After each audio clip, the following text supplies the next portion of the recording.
Assalamualaikum warahmatullahi wabarakatuh. Selamat malam pemirsa. Tim redaksi Aceh TV kembali hadir menyampaikan informasi merakyat dan aktual dari Tanah Rencong dalam program Seputar Aceh.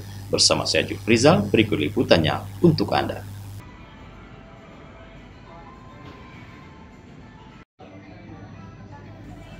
Untuk memberikan rasa aman kepada masyarakat, sejumlah toko swalayan di Kabupaten Biren disidak oleh BPOM Aceh dan Dinas Kesehatan serta Dinas Perindustrian Kabupaten Biren pada Rabu pagi 18 Desember 2024. Satu persatu produk pangan hingga makanan ringan, kemasan hingga minuman kaleng diperiksa petugas apakah aman dikonsumsi ataupun tidak.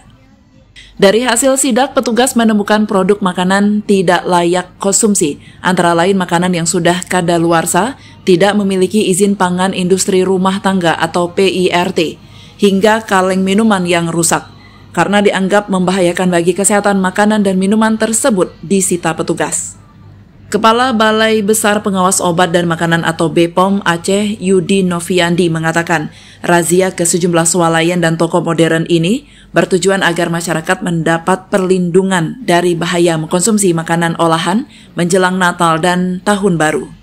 Disperindak Kabupaten Biren melaksanakan pengawasan dalam rangka menjelang Natal dan Tahun Baru untuk melihat apakah produk yang didistribusikan atau disalurkan ini semua kondisinya baik.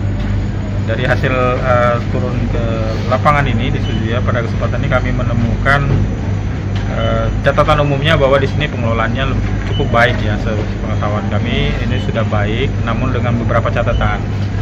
Pertama, bahwa kami masih menemukan satu produk saja yang expired di antara berapa ribu barang ini ya.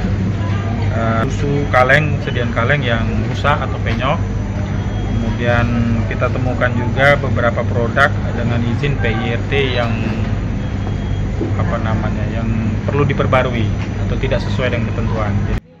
Dari Biren, Tim Liputan Aceh TV melaporkan.